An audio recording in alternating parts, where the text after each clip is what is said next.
ಹೌದು ಸತ್ಯ. ಮನುಷ್ಯನಿಗೆ ಇದು ಅಸಾಧ್ಯ, ದೇವರಿಗೆ ಈ ವ್ಯಾಧಿಯಿಂದ ಗುಣಪಡಿಸುವುದು ಸಾಧ್ಯ.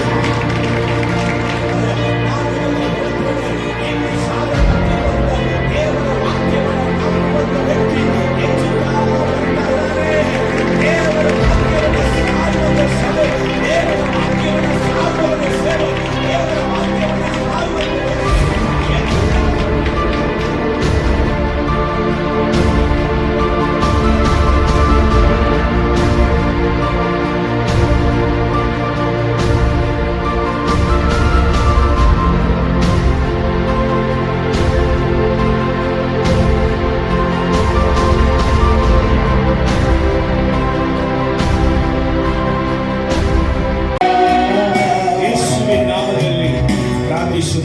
ತಂದೆ.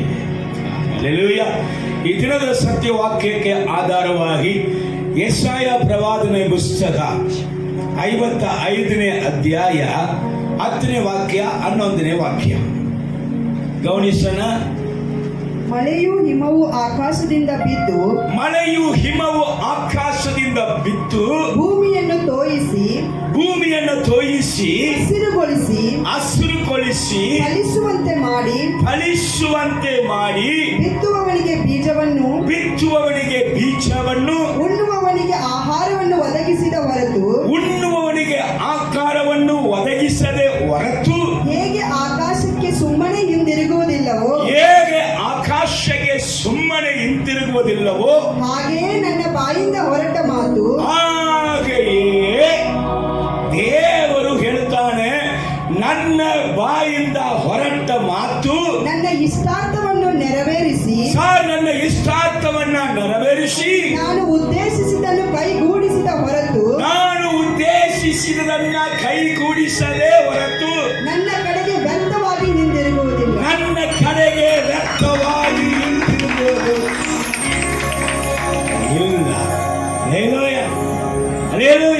ಸೊ ಕರ್ತನು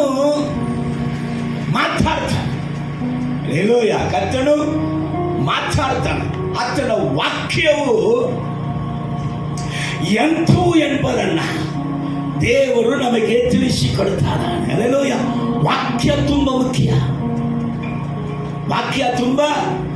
ಮುಖ್ಯ. ವಾಕ್ಯ ಏನ್ ಮಾಡುತ್ತದೆ? ಮಳೆಯು ಹಿಮವು ಆಕಾಶದಿಂದ ಬಿದ್ದು ಭೂಮಿಯನ್ನ ತೋಯಿಸಿ ಹಸಿರುಗೊಳಿಸಿ ಏನ್ ಮಾಡ್ತದೆ? ಮಳೆಯು ಹಿಮವು ಭೂಮಿಯನ್ನ, ಬರಡಾಗಿದ್ದಂಗ ಭೂಮಿಯನ್ನ, ಒಣಗಿ ಹೋಗಿದಂಗ ಭೂಮಿಯನ್ನ ಹಸಿರುಗೊಳಿಸಿ, ಹಲ್ಲೆಲೂಯಾ, ಪ್ರೈಸ್ ದಿ ಲಾರ್ಡ್, ಅದು ಬಲಿಸುವಂತೆ ಮಾಡಿ ಅದನ್ನ ಬಿತ್ತುವವನಿಗೆ ಏನ್ ಕೊಡುತ್ತದೆ? ಬೀಜವನ್ನ. ಮತ್ತೆ ಉಣ್ಣುವವನಿಗೆ ಆಹಾರವನ್ನು ಒದಗಿಸದೆ ಹೊರತು ಹೇಗೆ ಅದು ಆಕಾಶಕ್ಕೆ ಸುಮ್ಮನೆ ಹಿಂತಿರುಗುವುದಿಲ್ಲವೋ ಹಾಗೆಯೇ ದೇವರ ಮಾತು ಇಲ್ಲಿ ಬಿತ್ತಲ್ಪಡುವಾಗ, ಹಲ್ಲೆಲೂಯಾ, ಪ್ರೈಸ್ ದಿ ಲಾರ್ಡ್, ದೇವರ ಮಾತು ಸಭೆಯಲ್ಲಿ ಬಿತ್ತಲ್ಪಡುವಾಗ, ದೇವರ ಮಾತು, ದೇವರ ವಾಕ್ಯ ನಿಮ್ಮ ಜೀವಿತದಲ್ಲಿ ವಾಕ್ಯಗಳನ್ನ ನೀವು ಕೇಳಿಸಿಕೊಳ್ಳುವಾಗ, ವಾಕ್ಯವನ್ನ ನೀವು ಅಳವಡಿಸಿಕೊಳ್ಳುವಾಗ ಆ ವಾಕ್ಯ ಏನ್ ಮಾಡ್ತದೆ? ಸುಮ್ಮನೆ ದೇವರ ಕಡೆಗೆ ಅದು ಹಿಂತಿರುಗುವುದೇ ಇಲ್ಲ. ಬದಲಾಗಿ ಅದು ಏನ್ ಮಾಡ್ತದೆ? ಒಣಗಿ ಹೋಗಿದಂತ ನಿಮ್ಮ ಜೀವಿತವನ್ನ, ಬರಡಾಗಿದ್ದಂತ ನಿಮ್ಮ ಜೀವಿತವನ್ನ ಅದು ಹಸಿರುಗೊಳಿಸಿ, ಹಲ್ಲೆಲೂಯಾ, ಹಸಿರುಗೊಳಿಸಿ ಅದು ಫಲಿಸುವಂತೆ ಮಾಡಿ. ವಾಕ್ಯ ಹೇಳುತ್ತದೆ, ನನ್ನ ಇಷ್ಟಾರ್ಥವನ್ನ ನಿನ್ನಲ್ಲಿ ನೆರವೇರಿಸಿ ನಾನು ಉದ್ದೇಶಿಸಿದದನ್ನು ಕೈಗೂಡಿಸದೆ ಹೊರತು ಅದು ನನ್ನ ಕಡೆಗೆ ವ್ಯರ್ಥವಾಗಿ ಹಿಂತಿರುಗಿ ಬರುವುದಿಲ್ಲ. Hallelujah, praise the Lord. ವಾಕ್ಯ ಏನಯ್ಯ? ವಾಕ್ಯಕ್ಕೆ ಏನು ಇಷ್ಟ? ಆತನ ಹೇಳ್ತಾನೆ, ನನ್ನ ಇಷ್ಟಾರ್ಥವು ಅಂದ್ರೆ ಏನು? ದೇವರ ಇಷ್ಟಾರ್ಥವು ಏನು? ಕಷ್ಟಪಡುವವರೇ, ಹೊರಗೋಗ್ತವರೇ, ನೀವು ಎಲ್ಲರೂ ನನ್ನ ಬಳಿಗೆ ಬನ್ನಿ, ನಾನು ನಿನಗೆ ವಿಶ್ರಾಂತಿಯನ್ನ ಕೊಡುತ್ತೇನೆ, ಶಾಂತಿಯನ್ನ ಕೊಡುತ್ತೇನೆ, ಸಮಾಧಾನವನ್ನ ಕೊಡುತ್ತೇನೆ. ನಾನೇ ಯೆಹೋವ ನಿಸ್ಸಿ, ಸ್ವತ್ತಂತ ನಿನಗೆ ಜಯವನ್ನ ಅನುಗ್ರಹ ಮಾಡುತ್ತೇನೆ. ಹಲ್ಲೆಲೂಯಾ. ಆಗದು ಅನ್ನುವಂಥ ಸಂದರ್ಭದಲ್ಲಿ ಆಗ್ತದೆ ಅಂತ ಹೇಳುವಂಥ ರೀತಿಯಲ್ಲಿ ಎಲ್ಲ ಕಾರ್ಯಗಳನ್ನು ಕೂಡ ನಾನು ಆಶೀರ್ವಾದವಾಗಿ ಬದಲಾಯಿಸುತ್ತೇನೆ. ಇದು ನನ್ನ ಉದ್ದೇಶ. ನನ್ನ ಉದ್ದೇಶ ನಿನ್ನನ್ನು ಜಯಶಾಲಿಯಾಗಿ ಮಾಡುವುದೇ. ನನ್ನ ಉದ್ದೇಶ ನಿನ್ನನ್ನು ಆಶೀರ್ವದಿಸುವುದೇ. ನನ್ನ ಉದ್ದೇಶ ನಿನ್ನನ್ನು ಉದ್ಧರಿಸುವುದೇ. ಸೊ ಇವತ್ತು ಭಾನುವಾರ, ಈ ಭಾನುವಾರಕ್ಕೆ ಸಭೆಗೆ ಬಂದಿರುವಾಗ ಕರ್ತನು ತನ್ನ ಮಾತಿನಿಂದ ಏನ್ ಮಾಡ್ತಾ ಇದ್ದಾನೆ? ನಮ್ಮ ಬಳಿಯಲ್ಲಿ ಮಾತನ್ನ ಬಿತ್ತುತ್ತಾ ಇದ್ದಾನೆ. ಈ ಮಾತು ಏನಾಗುವುದಿಲ್ಲಂತೆ, ಆತನ ಇಷ್ಟಾರ್ಥವನ್ನ ಇವತ್ತು ನೆರವೇರಿಸದೆ, ಆತನ ಉದ್ದೇಶವನ್ನ ನನ್ನಲ್ಲಿ ನೆರವೇರಿಸದೆ ಅದು ಹಿಂತಿರುಗುವುದೇ. ಹಲ್ಲೆಲೂಯಾ. ವಾಕ್ಯಕ್ಕೆ ತುಂಬ ಗಮನ ಕೊಡಬೇಕು. ಹಲ್ಲೆಲೂಯಾ. ಅನೇಕರು ವಾಕ್ಯ ಅಂದರೆ ಬೋರು, ವಾಕ್ಯ ಓದುವುದೇ ಇಲ್ಲ. ಆದರೆ ಸತ್ಯವೇದ ವಾಕ್ಯದ ಕುರಿತಾಗಿ ಏನು ಹೇಳುತ್ತದೆ ಎಂಬುದಾಗಿ ನಾನು ಹೇಳಿ ಮುಂದೆ ಹೋಗಲಿಕ್ಕೆ ಬಯಸುತ್ತೇನೆ. ಲೂಕನ್ ಬರೆದ ಸುವಾರ್ತೆ 8ನೇ ಅಧ್ಯಾಯ 11ನೇ ವಾಕ್ಯ ಅದು ಹೇಳುತ್ತದೆ, ಬೀಜ ಅಂದರೆ ದೇವರ ವಾಕ್ಯ. ಬಿತ್ತುವವನಿಗೆ ಏನ್ ಕೊಡ್ತದೆ? ಅದು ಬೀಜ. ಬೀಜ ಅಂದ್ರೆ ಏನಾಯ್ತಂತೆ? ದೇವರ ವಾಕ್ಯ. ದೇವರ ವಾಕ್ಯ ಎಂಬುದಾದ ಬೀಜ ಬಂದ ಮೇಲೆ ಉಣ್ಣುವವನಿಗೆ ಆಹಾರ. ಹಂಗಂದ್ರೆ ಆಹಾರ ಎಲ್ಲಿದೆ? ಆಹಾರ ವಾಕ್ಯದಲ್ಲೇ ಇದೆ. ಆಹಾರ ಎಲ್ಲಿದೆ? ಅನೇಕ ಸಭೆಗಳಲ್ಲಿ ವಾಕ್ಯಕ್ಕೆ ಸಮಯ ಕೊಡುವುದು ಕಡಿಮೆ. ಬರೀ ಆರಾಧನೆ, ಹಾಡು ಹಾಡಬಾರ್ದ? ಹಾಡಬೇಕು. ಸ್ತುತಿಸಬೇಕು. ಆರಾಧನೆ ಮಾಡಬೇಕು. ಆದರೆ ಹಾಡು ಆರಾಧನೆಯು ನಿನ್ನ ಹೃದಯವನ್ನ ಒಳ್ಳೆ ನೆಲವಾಗಿ ಬಿತ್ತುವಂತ ಬೀಜ ನಿನ್ನಲ್ಲಿ 30, 60, 100 ಬೆಳೆಯುವುದಕ್ಕಾಗಿಯೇ ಹಾಡು ಆರಾಧನೆಯು. ಎದಕ್ಕೆ ಹಾಡು? ಎದಕ್ಕೆ ಆರಾಧನೆ? ವಾಕ್ಯ ಭಾಗಕ್ಕೆ ನಿನ್ನನ್ನು ಸಿದ್ಧತೆಗೊಳಿಸುವುದಿಗೆ ಹಾಡು ಆರಾಧನೆ. ಯಾಕೆಂದ್ರೆ ವಾಕ್ಯದಲ್ಲಿ ಏನಿದೆ? ಆಹಾರ ಇದೆ. ವಾಕ್ಯದಲ್ಲಿ ಏನಿದೆ? ಜೀವ ಇದೆ. ವಾಕ್ಯ ಹೇಳಿದ್ದು ಇದನ್ನು ಹಗಲು ರಾತ್ರಿ ಧ್ಯಾನಿಸುವವನು ಎಷ್ಟೋ ಧನ್ಯನು. ಹಲ್ಲೆಲೂಯಾ. ನೋಡಿ, ವಾಕ್ಯ ಒಬ್ಬ 70 ವಯಸ್ಸು ಅಜ್ಜನ ಬಳಿಯಲ್ಲಿ ಬರುತ್ತದೆ. ನಾನು ನಿನ್ನನ್ನು ಆಶೀರ್ವದಿಸಿ ನಿನ್ನನ್ನು ಹೆಚ್ಚಿಸುವೆನು. ನಡೆದಿತ್ತ ಇಲ್ವಾ? ನಡೆದಿತ್ತು. ಇಡೀ ಜಗತ್ತನ್ನ ದೇವರು ನಾಶ ಮಾಡುವಾಗ ನೋಗನನ್ನು ಮಾತ್ರ ಆತನ ಕಣ್ಣಲ್ಲಿ ಅವನಿಗೆ ದಯೆ ಸಿಕ್ಕಿತ್ತು. ನೀನ್ ಮಾತ್ರ ನಾಶವಾಗಲ್ಲ, ನಿನ್ನ ಸಂಗಡ ನಿನ್ನ ಕುಟುಂಬವು ನಾಶವಾಗಲ್ಲ ಅಂತ ದೇವರ ಮಾತು 100 ವರ್ಷ ಮುಂಚೆಯೇ ಹೊರಡಿ ಬಂದಿತ್ತು. 100 ವರ್ಷ ನಂತರ ಒಂದು ನಾಶನ ಬರ್ಲಿಕ್ಕಿದೆ. 100 ವರ್ಷಕ್ಕೆ ಮುಂಚೆಯೇ ನಿನಗೆ ಮಾತ್ರ ನನ್ನ ಕಣ್ಣಲ್ಲಿ ದಯೆ ಸಿಕ್ಕಿತ್ತಂತ ಹೊರಡಿ ಬಂದಿತ್ತು. ನೆರವೇರಿತಾ ಇಲ್ವಾ? ನೆರವೇರಿತ್ತು, ಹೌದಲ್ಲ? ದಾವೀದನನ್ನ ಅವನು ಹುಟ್ಟುವುದಕ್ಕೆ ಮುಂಚೆ ಇಸ್ರಾಯೇಲರ ಅರಸನು ಎಂಬುದಾಗಿ ಅವನಿಗೆ ಮಾತು ಹೊರಡಿ ಬಂದಿತ್ತು. ಆದರೆ ಅವನು ಹುಟ್ಟುವಾಗ ಬಡ ಕುಟುಂಬದಲ್ಲಿ ಕುರುಬನಾಗಿ ಕುರಿ ಮೇಯಿಸುವವನಾಗಿ ಹುಟ್ಟಿದ. ಕುರಿ ಮೇಯಿಸುವಂತವನಿಗೂ ಆಡು ಮೇಯಿಸುವವನಿಗೂ ಅರಸನಿಗೆ ಏನೇ ಸಂಬಂಧ? ಆಡು ಮೇಯಿಸುವವನಿಗೆ ಅರಸನಿಗೆ ಸಂಬಂಧ ಇದೆಯಾ? ನಾವು ಎಲ್ಲವೂ ಯಾರಾದರೂ ನಾವು ವಾಕ್ಯ ಹೇಳಿದ್ರು ಕೂಡ, ಯಾರಾದ್ರೂ ನಮಗೆ ಪ್ರವಾದನೆ ಹೇಳಿದ್ರು ಕೂಡ, ನಾವು ಇರುವಂತ ಸಿಚುವೇಶನ್ ಅನ್ನು ಇದೆಲ್ಲ ನಮ್ಮ ಜೀವಿತದಲ್ಲಿ ನಡೀತಲ್ಲ. ಇಂದ ದೊಡ್ಡ ಪ್ರವಾದನೆ ಏನಿಗೆ ನನಗೆ? ನಾನು ಕೇಳ್ತೀನಿ, ಆಡು ಮೇಯಿಸುವವನಿಗೆ ಅರಸನಿಗೆ ಏನ್ ಸಂಬಂಧ? ಸಂಬಂಧವೇ ಇಲ್ಲ. ಆದರೆ ದೇವರ ಮಾತು ನೆರವೇರಿತಾ ಇಲ್ವಾ? ಕಥೆಯಲ್ಲ, ಪುರಾಣ ಅಲ್ಲ ಇದು. ಯಾವನೋ ಮರದ ಕೆಳಗಡೆ ಕೂತ್ಕೊಂಡು ಬರೆದಂತ ನಾಟಕ ಅಲ್ಲ, ಸಿನಿಮಾ ಅಲ್ಲ ಇದು, ಚರಿತ್ರೆ. ಚರಿತ್ರೆ. ದೇವರು ಏನು ಹೇಳಿದ್ರು ಅದು ನೆರವೇರಿತು. Hallelujah, hallelujah. ಹಾಗಾದ್ರೆ ನಿಮ್ಮ ಜೀವಿತದಲ್ಲಿ ನೆರವೇರುತ್ತಾ ಇಲ್ವಾ? ನಿಮ್ಮ ಜೀವಿತದಲ್ಲಿ ದೇವರ ಮಾತನ್ನ ಸುಮ್ಮನೆ ಬಿತ್ತಲು ಬಿಡ್ತಾ ಇದೆಯಾ? ಎಲ್ರಿ, ಈ ಮಾತು ಮಳೆಯು ಹಿಮವು ಹೇಗೆ ಭೂಮಿಯಲ್ಲಿ ಇಳಿದು ಬಂದು ಬಿತ್ತುವವನಿಗೆ ಬೀಜವನ್ನು ಉಣ್ಣುವವನಿಗೆ ಆಹಾರವನ್ನು ಕೊಡದೆ ಹೊರತು ಮತ್ತೆ ಅದು ಆಕಾಶಕ್ಕೆ ಹಿಂತಿರುಗಿ ಹೋಗುವುದಿಲ್ಲವೋ, ಹಾಗೆಯೇ ಈ ದಿನ ನೇಮಕವಾದ ದಿನ, ಈ ಭಾನುವಾರ ನೇಮಕವಾದ ಭಾನುವಾರ, ಈ ಭಾನುವಾರದಲ್ಲಿ ಕರ್ತನ ಮಾತು ನಿನ್ನಲ್ಲಿ ನನ್ನಲ್ಲಿ ಹೊರಡಿ ಬರುವಾಗ ನನ್ನ ಜೀವಿತ ಕರುಳಾಗಿ ಇರುವಂತ ಜೀವಿತದಲ್ಲಿ ಹಸುರನ್ನ ಕೊಟ್ಟು ಆತನ ಇಷ್ಟಾರ್ಥವನ್ನ ನಿನ್ನಲ್ಲಿ ನನ್ನಲ್ಲಿ ನೆರವೇರಿಸುವುದು ಖಂಡಿತ.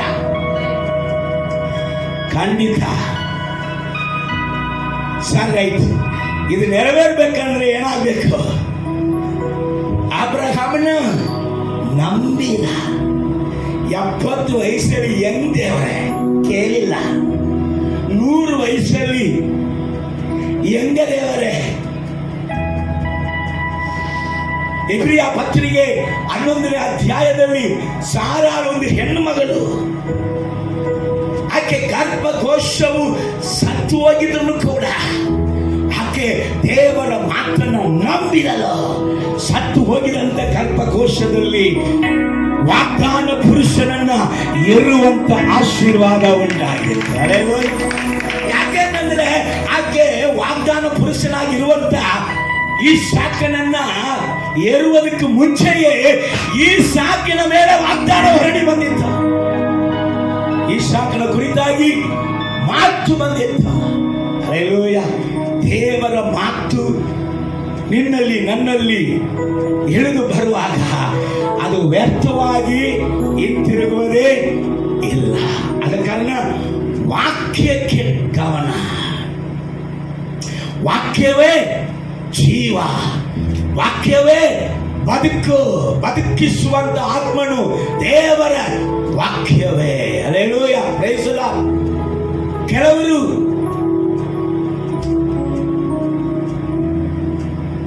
ದೇವರ ವಾಕ್ಯವನ್ನ ಎಲ್ಲೂ ಕೇಳುವುದಿಲ್ಲ. ಎಲ್ಲೂ ಇಲ್ಲಿ ಬಂದು ಕೂತಿದ್ರು ಕೂಡ ಕಿವಿಯೆಲ್ಲ ಮುಚ್ಕೊಂಡ್ಬಿಡ್ತದೆ, ಕಣ್ಣು ಮಾತ್ರ ನಾನು ನೋಡ್ತದೆ, ಚಿಂತೆ ಎಲ್ಲ ಎಲ್ಲೋ ಹಾರಾಡುತ್ತಾರೆ.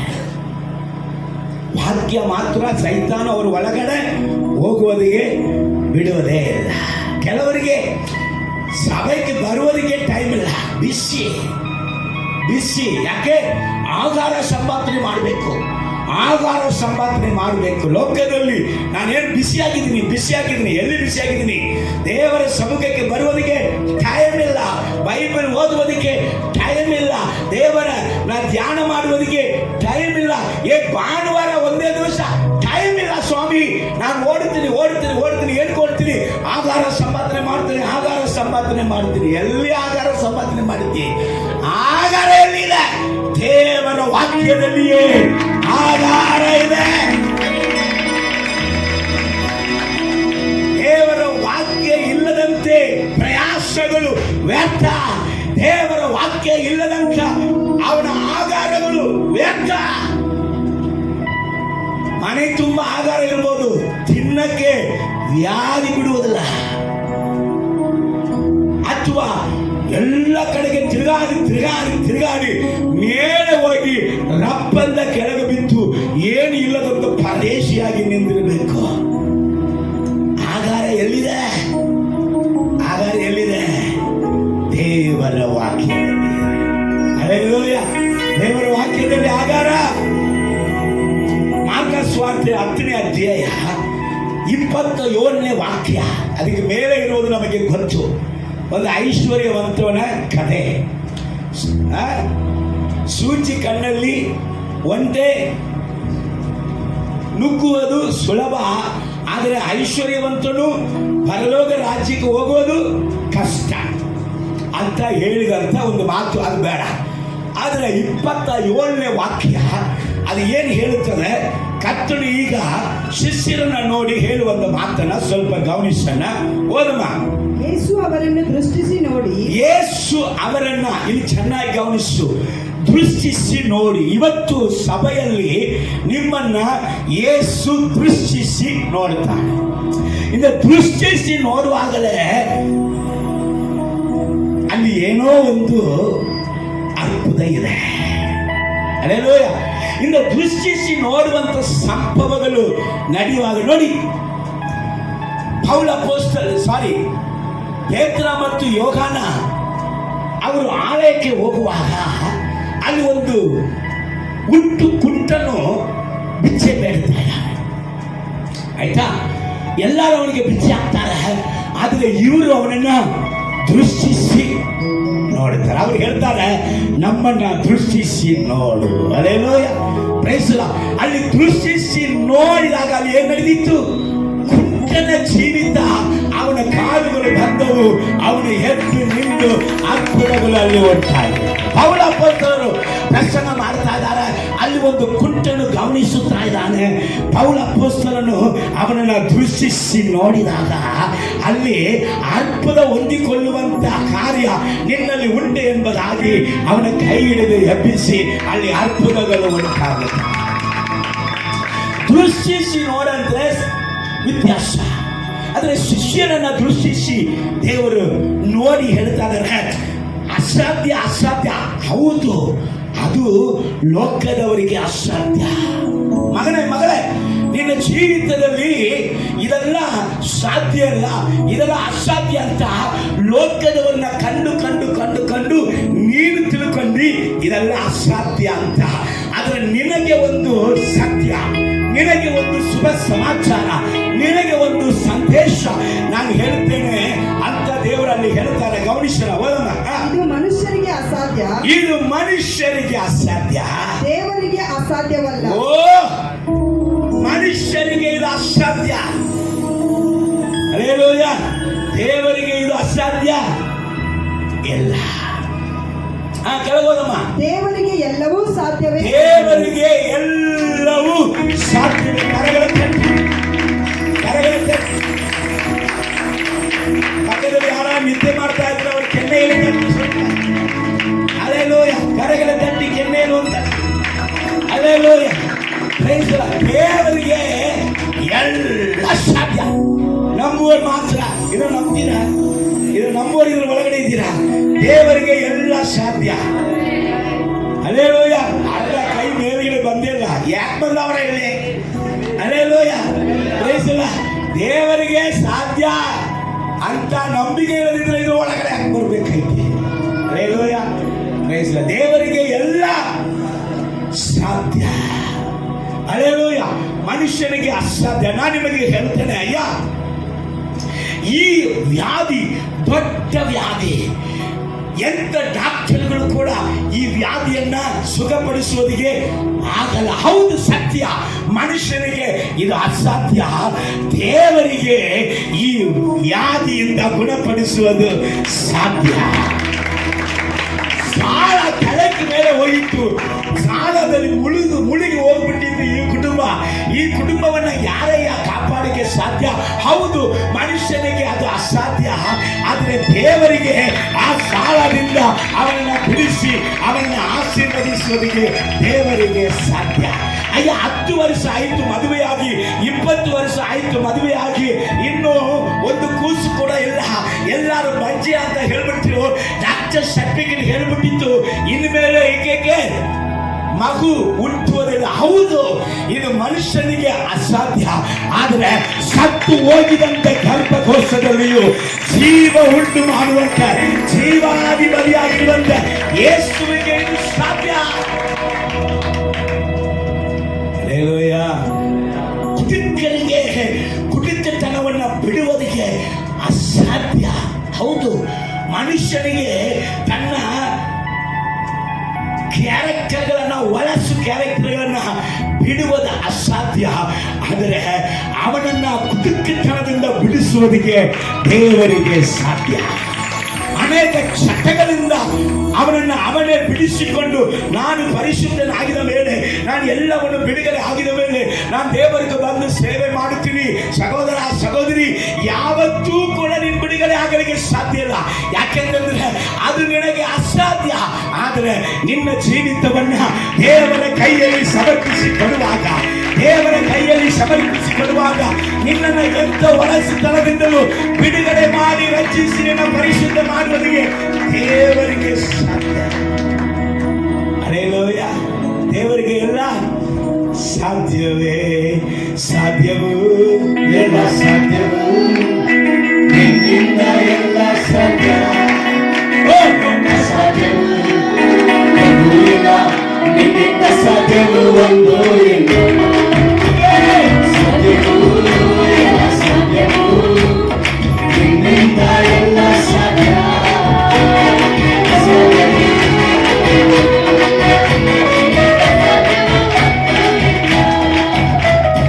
ನನ್ನ ಮೇಲೆ ನಡೆದೆಯಲ್ಲ, ತಿರುಗಾಳಿ ಅಡಗಿಸಿದೆ. ಕಡಲ ಮೇಲೆ ನಡೆದೆಯಲ್ಲ, ತಿರುಗಾಳಿ ಅಡಗಿಸಿದೆ. ಸೈತಾನ ಚಾಚಿರುವೆ, ಸರ್ವ ಸತ್ಯಾನಿಯೇ. ಸೈತಾನ ಚಾಚಿರುವೆ,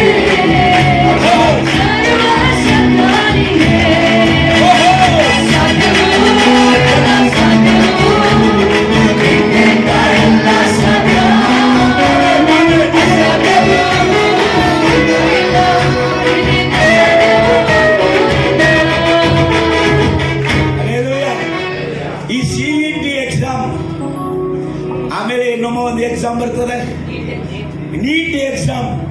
ಇದರಿಂದ ಹೇಗೆ ಪಾಸ್ ಮಾಡುವುದು? ನೀನು ಪಾಸ್ ಆಗುವುದು ಮನುಷ್ಯನಿಗೆ ಅಸಾಧ್ಯ.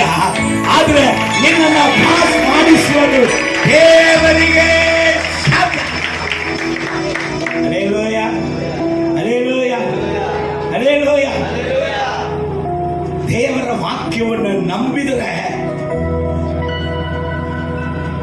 ಆಹಾರ ನಿಶ್ಚಯ. ಏನ್ ನಿಶ್ಚಯ? ಆಹಾರ ನಿಶ್ಚಯ. ಆ ಕೆಳಗಡೆ ವಾಕ್ಯವನ್ನು ಸ್ವಲ್ಪ ಓದಿ ನೋಡೋಣ. ಅಂದು 28ರಿಂದ 30 ತನಕ ಓದಮ್ಮ. ಪೇತ್ರನು ಆತನಿಗೆ, ಇಗೋ ನಾವು ಎಲ್ಲಾ ಬಿಟ್ಟು ದೇವರೇ, ನಾವು ಎಲ್ಲ ಬಿಟ್ಟು ನಿನ್ನನ್ನು ಹಿಂಬಾಲಿಸಿದ್ದೇವೆ ಎಂದು ಹೇಳುವುದಕ್ಕೆ ನಾವು ಪ್ರಾರಂಭಿಸಿದನು. ಕ್ರಿಸ್ತನನ್ನ ಹಿಂಬಾಲಿಸುತ್ತೇವೆ ಎಂಬುದಾಗಿ ಹೇಳುವುದಕ್ಕೆ ಪ್ರಾರಂಭಿಸಿದ. ಯೇಸು ನಿಮಗೆ ಸತ್ಯವಾಗಿ ಹೇಳುತ್ತೇನೆ, ಇಲ್ಲಿ ನೋಡಿ ಯೇಸಪ್ಪ, ನಾನು ಕ್ರೈಸ್ತನಾಗಿ ಆಗಿದ್ದಕ್ಕೆ ನನ್ನ ಕುಟುಂಬವು ನನ್ನನ್ನು ದೂರ ತಂದ್ಬಿಟ್ಟು ನಾನು ನಿಮ್ಮನ್ನ ಹಿಂಬಾಲಿಸ್ತೀನಿ ಅಂತ ಹೇಳಿದಾಗ ನಮ್ಮ ಊರಲ್ಲಿ ನಮಗೆ ಸ್ಥಳ ಇಲ್ಲ, ಸ್ಥಳ ಕೊಡುವುದಿಲ್ಲ ಅಂತ ಹೇಳ್ತಾ ಇದ್ದಾರೆ, ಭಾಗ ಇಲ್ಲ ಅಂತ ಹೇಳ್ತಾ ಇದ್ದಾರೆ. ನಾವು ನಿನ್ನನ್ನು ಹಿಂಬಾಲಿಸಿದಿಗೆ ಒಳಸಾಗಿ ಬೈತಾರೆ. ಚಲೋ ನಮ್ಮ ಜೀವಿತದಲ್ಲಿ ಒಳ್ಳೆ ಕ್ಲೋಸ್ ಫ್ರೆಂಡ್ಶಿಪ್ ಆಗಿ ಮಾತಾಡ್ತಾ ಇದ್ದವರಲ್ಲ, ನಾನು ನಿಮ್ಮನ್ನ ಹಿಂಬಾಲಿಸಿದಿಗೆ ಮಾತನ್ನ ಬಿಟ್ಬಿಟ್ಟಾರೆ. ನಾನು ಬೋಟನ್ನ ಬಿಟ್ಟೆ, ನನ್ನ ಕೆಲಸವನ್ನ ಬಿಟ್ಟೆ. ಯಾರು ಹೇಳ್ತಾನೆ?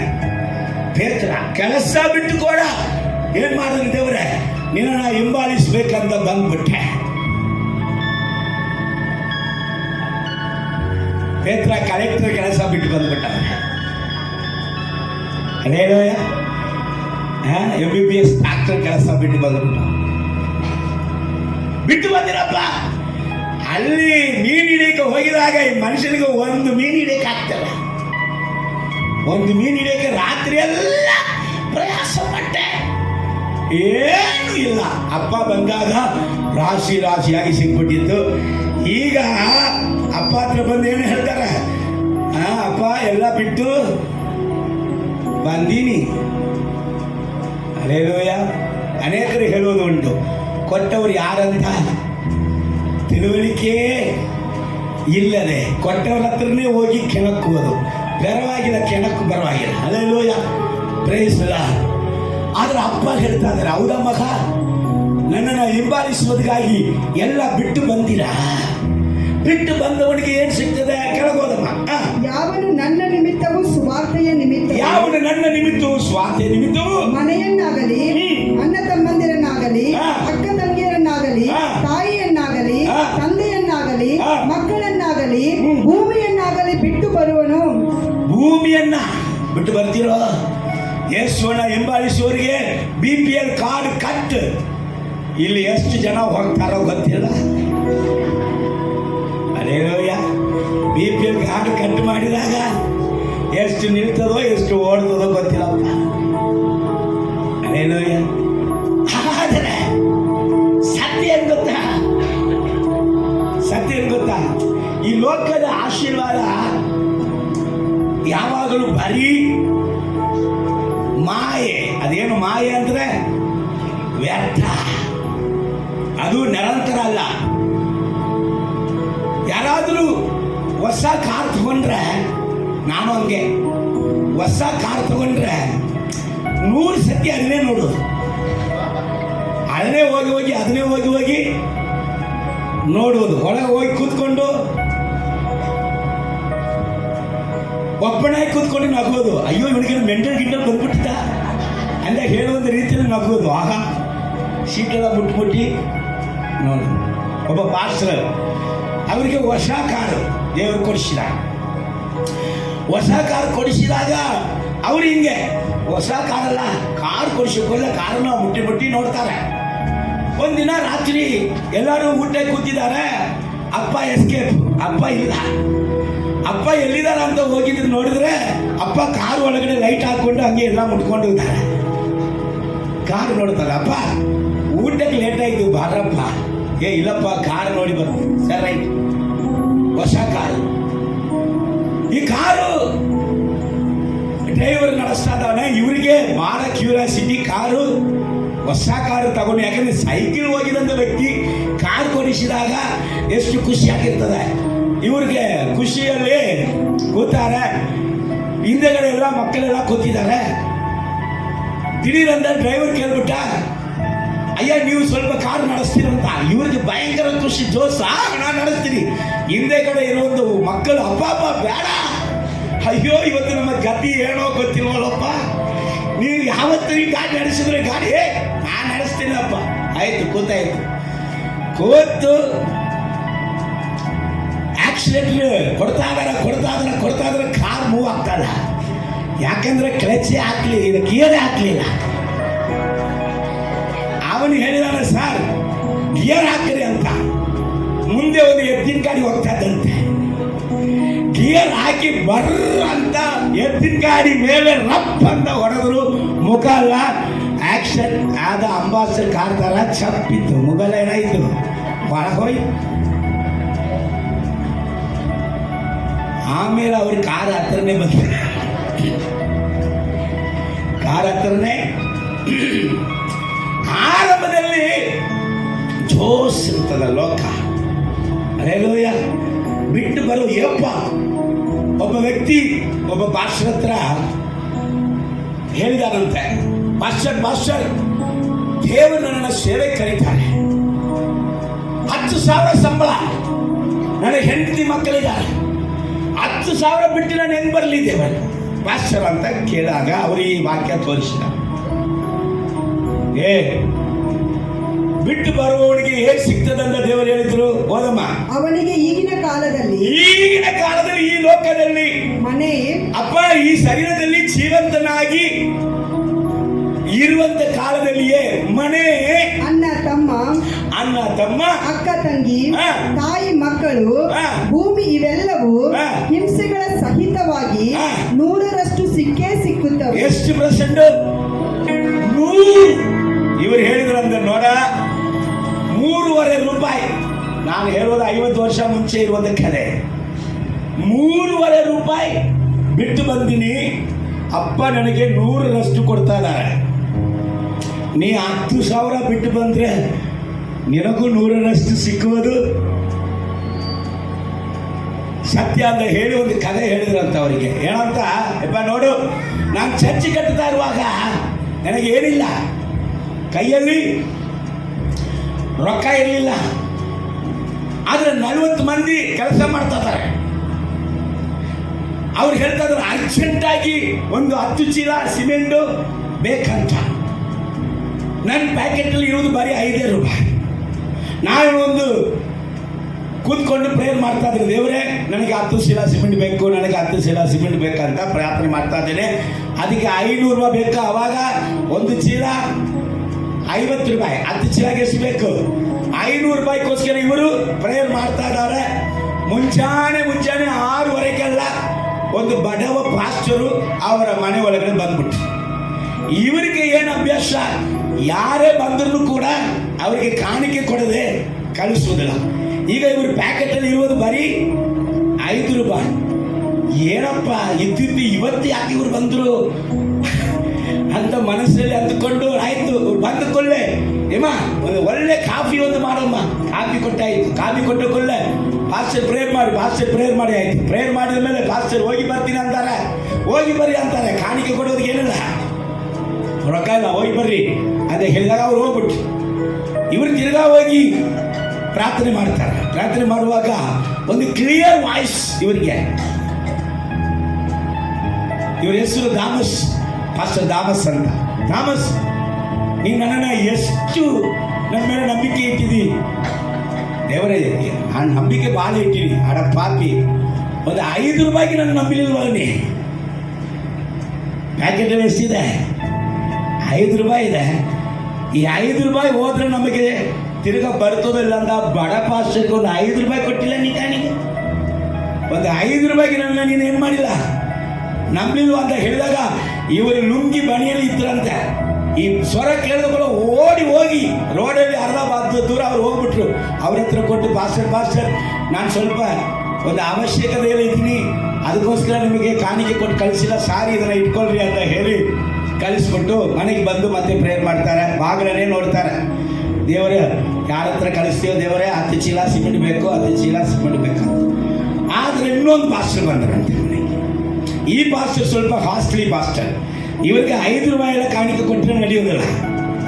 ಇವ್ರು ಸ್ವಲ್ಪ ರೊಕ್ಕ ಜಾಸ್ತಿ ಕೊಡ್ಬೇಕು. ಆದರೆ ಇವ್ರ ಹತ್ರ ರೊಕ್ಕನೇ ಇಲ್ಲ. ಈ ಹಾಸ್ಟೆಲ್ ಪಾಸ್ಟರ್ ಎಲ್ಲ ಬರ್ತಾರಪ್ಪ, ಎಲ್ಲರೂ ಇವತ್ತೇ ಬರ್ಬೇಕಂತ ಹೇಳಿ ವೈಫ್ಗೆ ಹೇಳಿದಮ್ಮ, ಸೂಡ್ ಬಿಸಿ ಒಂದು ಕಾಫಿ ಕೊಡಮ್ಮ. ಯಾಕಂತಂದ್ರೆ ಇವರು ಕಾಫಿ ಕುಡಿಯೋಕ್ಕೆ ಲೇಟ್ ಆಗ್ತದೆ, ಅಷ್ಟು ಒಳಗಡೆ ಯಾರಾದ್ರು ಬಂದು ರೊಕ್ಕ ಕೊಟ್ಟರೆ ಇವರಿಗೆ ಕಾಣಿಕೆ ಕೊಡ್ಬೋದಲ್ಲ ಅಂತ ಬಿಸಿ ಚೆನ್ನಾಗಿ ಬಿಸಿ ಮಾಡಿ ಕಾಫಿ ಕೊಡಮ್ಮ. ಬಿಸಿಯಾಗಿರೋ ಒಂದು ಕಾಫಿಯನ್ನು ಇವರು ಬರಕ್ಕಂತ ಕುಡಿದು ಇಟ್ಬಿಟ್ರಂತೆ. ಅಡಪ್ಪ ಅಪ್ಪಿ, ಇಷ್ಟು ಬೇಗ ಕುಡಿತಾನ ಮನುಷ್ಯ? ಸರಿ ಅಂತ ಕುಡಿದ್ಬಿಟ್ಟು ಅವರು ಪ್ರೇಯರ್ ಮಾಡಿ ಎರಡೇ ಮಾತು, ದೇವರೇ ಥಾಮಸ್ ಪಾಸ್ಟರನ್ನು ಆಶೀರ್ವದಿಸುತ್ತೇನೆ, ಇವರ ಅಗತ್ಯಗಳೆಲ್ಲ ಎಲ್ಲ ಸಂಧಿಸು, ಆಮೇಲೆ ಮುಗಿಸ್ಬಿಟ್ರಂತೆ. ಏನ್ ಮಾಡುವುದು ಗೊತ್ತಿಲ್ಲ. ಆದ್ರೆ ಅವರು ಪ್ರಾರ್ಥನೆ ಮಾಡಿ ಮುಗಿಸ್ಬಿಟ್ಟು ಅವರೇ ಒಂದು ಬ್ಯಾಗ್ ತಗೊಂಡ್ಬಂದು ಜಿಪ್ಪನ್ನ ಓಪನ್ ಮಾಡಿ ಒಂದು ಕವರ್ನ ತಗೊಂಡು ಇವ್ರ ಕೈಯಲ್ಲಿ ಕೊಡ್ತಾರೆ. ಕೊಟ್ಟು, ಥಾಮಸ್ ಪಾಸ್ಟ್ರೆ, ನಾನು ತಿರುವಲ್ಲೂರು ಹೋಗ್ಬೇಕು, ಇದು ಆವಡಿ, ಅಲ್ಲಿಂದ ದಾಟಿ ಹೋಗ್ಬೇಕು, ತಿರುವಲ್ಲೂರು ಅಂತ ಒಂದು ಸ್ಥಳಕ್ಕೆ ಹೋಗ್ಬೇಕು. ಅವಾಗ ಒಂದು ವ್ಯಕ್ತಿ ನನಗೆ ಬಂದು ಹೇಳಿದ್ರು, ನೀವು ಆವಡಿ ದಾಟಿ ತನಕ ಹೋಗ್ತಾ ಇದ್ದೀರಾ, ಈ ಕವರನ್ನ ಥಾಮಸ್ ಪಾಸ್ಟರ್ ಕೈಯಲ್ಲಿ ಕೊಟ್ಟು ಹೋಗ್ಬಿಡಿಲ್ಲ ಅಂತ. ಕವರ್ ಓಪನ್ ಮಾಡಿ ನೋಡಿದ್ರೆ 100 ರೂಪಾಯಿ ನೋಟು, 5 ನೋಟು. ಹಲ್ಲೆಲೂಯಾ. ಸೇವೆಗೆ ಬರುವುದಕ್ಕೆ ಭಯ, ಸೇವೆ ಮಾಡುವುದಕ್ಕೆ ಭಯ, ದೇವರಿಗಾಗಿ ಒಂದು ಕಾರ್ಯಗಳನ್ನ ಬಿಟ್ಟುಕೊಡುವುದಕ್ಕೆ ಭಯ. ಎಲ್ಲಿ ಕ್ರೈಸ್ತರಲ್ಲಿ ಮದುವೆ ಆದರೆ ಆಸ್ತಿ ಹೋಗ್ಬಿಡ್ತದೆ, ಭಯ.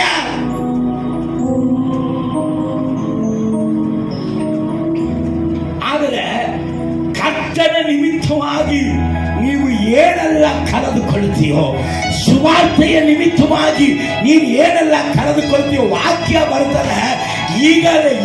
ಈಗಿನ ಕಾಲದಲ್ಲಿಯೇ ನಿನಗೆ 100% ಅದನ್ನು ಕೊಡಲೇ ಬಿಡುವುದು.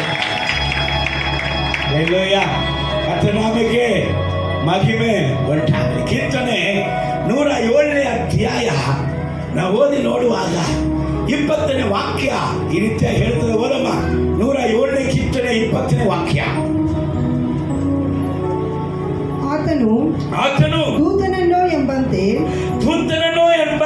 ತನ್ನ ವಾಕ್ಯವನ್ನು ಕಳುಹಿಸಿ ಅವರನ್ನು ಗುಣಪಡಿಸಿದನು. ಅಯ್ಯ, ದೇವರ ವಾಕ್ಯ ಬರುವಾಗ ನಿನ್ನ ಶರೀರದಲ್ಲಿ ಗುಣ, ದೇವರ ವಾಕ್ಯ ಹೊರಡಿ ಬರುವಾಗ ನಿಮ್ಮ ಜೀವನದಲ್ಲಿ ಗುಣ, ವಾಕ್ಯ ಹೊರಡಿ ಬರುವಾಗ, ನಿಮ್ಮ ಆತ್ಮದಲ್ಲಿ ಗುಣ, ದೇವರ ವಾಕ್ಯ ಹೊರಡಿ ಬರುವಾಗ ನಿನ್ನ ಕುಟುಂಬದಲ್ಲಿ ಗುಣಪಡಿಸುವಂತ ಅಭಿಷೇಕ ಇಳಿದು ಬರ್ತದೆ. ಅನೇಕ ಸಂದರ್ಭಗಳಲ್ಲಿ ನಮಗೆ ಗೊತ್ತಿದ್ದಂತ ಸಂಭವಗಳನ್ನು ಕೂಡ ಪರಿಶುದ್ಧ ಆತ್ಮನು ನೆನಪಿಸಬೇಕು. ಯಾಕಂದ್ರೆ ಇತರರಿಗೆ ಬರುವಾಗ ನಮ್ಮಂತೆ ಆದರಣೆ ಹೇಳೋದಕ್ಕೆ ಯಾರು ಇಲ್ಲ, ಆದ್ರೆ ನಮಗೆ ಬಂದಾಗ ಅಂತ ಗಾಳಿ ಎಲ್ಲ ಹೋಗ್ಬಿಡ್ತದೆ. ಇತರರಿಗೆ ಏನೋ ಹಂಗಲಾಗಲಿಗೆ ನಂಬಿಕೆ ಇಲ್ಲ, ದೇವರೆಲ್ಲ ಮಾಡ್ತಾರೆ. ಅದೇ ಇವ್ರಿಗೆ ಬಂದಾಗ ಬೆಟ್ಟಲ್ಲಿ ಕಪ್ಪು ಮಲ್ಕೊಟ್ಟು ಇರುವಂತ ಬೆಡ್ಶೀಟ್ ಎಲ್ಲ ಮುಚ್ಕೊಂಡು ಮಲ್ಕೊಂಡ್ಬಿಡ್ತಾರೆ. ಯಾರೋ ಮಾತಾಡೋದಿಲ್ಲ, ಯಾರತ್ರ ಮಾತಾಡೋದಿಲ್ಲ, ಯಾರತ್ರನು ಯಾಕೆ ಮಾತಾಡೋದಿಲ್ಲ? ದುಃಖ. ಅಲ್ಲೇಲೂಯ. ಸೊ ವಾಕ್ಯ ಹೇಳ್ತದೆ, ದೇವರು ತನ್ನ ವಾಕ್ಯವನ್ನ ಬಿತ್ತುವಾಗಲೇ ಆತನು ಉದ್ದೇಶಿಸಿದಂತ ಕಾರ್ಯಗಳನ್ನ ನೆರವೇರಿಸದೆ ಈ ವಾಕ್ಯ ಹಿಂತಿರುಗಿ ಹೋಗುವುದಿಲ್ಲ. ಆತನ ಇಷ್ಟಾರ್ಥವನ್ನ ನಿನ್ನಲ್ಲಿ ನೆರವೇರಿಸದೆ ಈ ವಾಕ್ಯ ಹಿಂತಿರುಗಿ ನೋಡಿ. ಒಂದು ಶತಾಧಿಪತಿ ದೇವರ ಬಳಿಯಲ್ಲಿ ಬರ್ತಾನೆ, ಗೊತ್ತಿಲ್ಲ ತನ್ನ ಕೆಲಸದವನನ್ನ ಸ್ವಸ್ಥಪಡಿಸ್ಬೇಕಂತ. ದೇವರು ಬರ್ತೀನಿ ಅಂತ ಹೇಳಿದ್ರು, ಆದ್ರೆ ಅವನು ಹೇಳ್ತಾನೆ, ಅಪ್ಪ ಒಂದು ಮಾತು ಹೇಳಿದ್ರೆ ಸಾಕ, ನೀವು ನಾನು ಹೇಳ್ತೀವ 100 ಮಾತು ದೇವರು ಹೇಳಿರ್ತಾರೆ, ಇನ್ನೊಂದು ಮಾತು 1000 ಮಾತು ಹೇಳಿರ್ತಾರೆ, ಇನ್ನೂ ನಂಬಕ್ಕಾಗಿಲ್ಲ, ಇನ್ನೊಂದು ಮಾತು. ಅವನು ಹೇಳ್ತಾನೆ, ಒಂದು ಮಾತು ಹೇಳಯ್ಯ, ಒಂದೇ ಮಾತು, ಒಂದು ಮಾತು ಹೇಳು ಸಾಕು. ದೇವರು ಮೈ ತುಂಬಂತ ಆಗ್ಬಿಟ್ಟಿತ್ತು. ಏನಪ್ಪ, ಇಸ್ರಾಯೇಲ್ ಒಳಗಡೆನು ಇಂಥ ನಂಬಿಕೆಯನ್ನ ನೋಡಿಲ್ಲ. ಸಡನ್ ಆಗಿ ಅದ್ಭುತ, ದೇವರು ಅವನು ವಾಸಿಯಾಗಿ ಹೇಳಿದಂತ ಕ್ಷಣದಲ್ಲಿಯೇ ವಾಸಿಯಾಗಿ. ಕಾನಾನಿಯ ಸ್ತ್ರೀ ತನ್ನ ಮಗಳನ್ನ ಕರ್ಕೊಂಡ್ಬಂದಿಲ್ಲ, ದೇವರ ಬಳಿಯಲ್ಲಿ ಒಂದು ಮಾತುಕ್ಕಾಗಿ ಕಾಯ್ತಾಳೆ. ಒಂದು ಮಾತುಕ್ಕಾಗಿ ಕಾನಾನಿಯ ಸ್ತ್ರೀ, ಅಪ್ಪ ನೀವು ಒಂದು ಮಾತು ಹೇಳಿದ್ರೆ ಮನೆಯಲ್ಲಿ ಅಸ್ವಸ್ಥರಾಗಿ ಮರಣ ಅವಸ್ಥೆಯಲ್ಲಿ ಇರುವಂತ ನನ್ನ ಮಗಳು ಬದುಕುತ್ತಾಳಪ್ಪ, ಒಂದು ಮಾತು ಹೇಳಂತ ನಂಬಿಕೆಯಲ್ಲಿ ಬಂದಾಳೆ. ಅಲ್ಲಿ ಪರೀಕ್ಷೆ ನಡೀತಾ ಇದೆ. ಪರೀಕ್ಷೆಯಲ್ಲಿ ಕೂಡ ಆಕೆ ದೇವರ ಮುಂದೆ ತನ್ನ ತಗ್ಗಿಸಿಕೊಂಡು ತನ್ನ ನಂಬಿಕೆಯನ್ನು ದೃಢವಾಗಿರುವಾಗ ಅಪ್ಪ ಹೇಳ್ತಾರೆ, ಅಮ್ಮ ನಿನ್ನ ನಂಬಿಕೆ ದೊಡ್ಡದು, ಹೋಗು ನಿನ್ನ ಮಗಳು ಬದುಕಿದ್ದಾಳೆ. ಆ ಕ್ಷಣ ಮಾತ್ರದಲ್ಲಿ ಅವರ ಮಗಳಿಗೆ ವಾಸಿ. Alleluia, alleluia, alleluia. ಒಂದು ಮಾತು, ಒಂದೇ ಮಾತು, ವಿಭಚಾರ ಸ್ತ್ರೀಯನ್ನ ನಿನ್ನ ಪಾಪ ಶ್ರಮಿಸಲ್ಪಟ್ಟಿತ್ತು, ಸಮಾಧಾನದಿಂದ ಹೋಗಂತಾಗ ವಿಭಚಾರಿ ಪರಿಶುದ್ಧವಾದನಾಗಿ ಪಾರ್ಶ್ವವಾಗಿ ರೋಗಿ, ಅವನು ರೋಗದಲ್ಲಿ ಮಡಿದಾನೆ. ಕರ್ತನು ಒಂದೇ ಮಾತು, ನಿನ್ನ ಪಾಪಗಳು ಶ್ರಮಿಸಲ್ಪಟ್ಟಿತ್ತು, ಎದ್ದು ನಡೆಯಂದಾಗ ಆ ಕ್ಷಣ ಮಾತ್ರವೇ ಆ ಪಾಪವು ಶ್ರಮಿಸಲ್ಪಟ್ಟು ಎದ್ದು ನಡೆದ. ಇವತ್ತು ಸಭೆಗೆ ದೇವರ ಮಾತು ಹೊರಡಿ ಬರ್ತದೆ. ಪಾಪದಲ್ಲಿ, ಶಾಪದಲ್ಲಿ, ತಳಮಾರು ಪಾಪದಲ್ಲಿ, ತಳಮಾರು ಶಾಪದಲ್ಲಿ ಕಟ್ಟಲ್ಪಟ್ಟಿದೆಯೋ, ವ್ಯಾಧಿಯಲ್ಲಿದೆಯೋ, ನಿನ್ನ ಜೀವಿತದಲ್ಲಿ ಆಶೀರ್ವಾದ ಇಲ್ಲದೆ ಇಕ್ಕಟ್ಟಲ್ಲಿ ಕಟ್ಟಲ್ಪಟ್ಟದ ಪರಿಸ್ಥಿತಿಯಲ್ಲಿ ಇದೆಯೋ, ಕರ್ತನು ಹೇಳ್ತಾನೆ, ನಿನ್ನ ಪಾಪವು ಶ್ರಮಿಸಲ್ಪಟ್ಟಿದ್ದು, ನಿನ್ನ ಜೀವನದಲ್ಲಿ ನೀನು ಎದ್ದು ನಡೆಯುವಂತ ದಿನ ಎಂಬುದಾಗಿ ದೇವರು ತನ್ನ ಮಾತನ್ನ ಪ್ರಕಟಿಸುತ್ತಾನೆ. ಒಂದೇ ಮಾತು, ಈ ಮಾತನ್ನ ನಂಬಿದರೆ ಇನ್ನು ಮೇಲೆ ನಿನ್ನ ಜೀವಿತದಲ್ಲಿ ಪಾಪದ ಕಾರ್ಯಗಳು ಕೆಲಸ ಮಾಡಲಿಕ್ಕೆ ಸಾಧ್ಯ ಇಲ್ಲ. ಒಂದೇ ಒಂದು ಚರಣ ಹೇಳಬೇಡ. ಒಂದು ಮಾತು ಸಾಕು ನನಗೆ, ಒಂದು ನೋಟ ಸಾಕು ನನಗೆ, ಒಂದು ಮಾತು ಸಾಕು ನನಗೆ, ಒಂದು ನೋಟ ಸಾಕು ನನಗೆ. ಯೇಸುವೇ,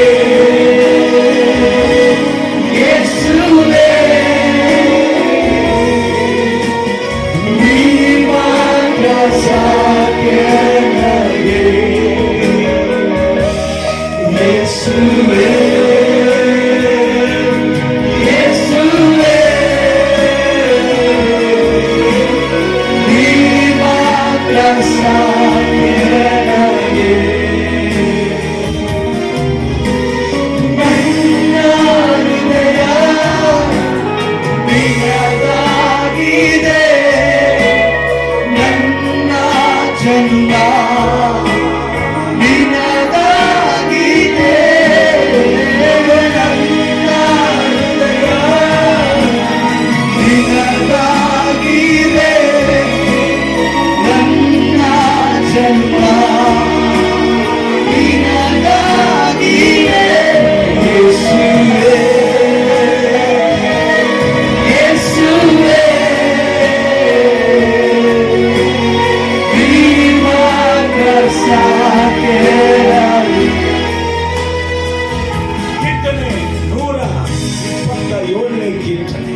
ಗಮನಿಸಿ.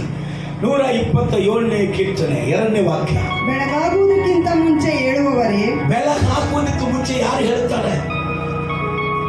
ಇದು ದೇವರ ಮಕ್ಕಳನ್ನ ಹೇಳಿಲ್ಲ, ಲೋಕದವರು ಬೆಳಗಾಗೋದಕ್ಕೆ ಮುಂಚೆ ಪ್ರಯಾಸ ಪಡ್ತಾರೆ.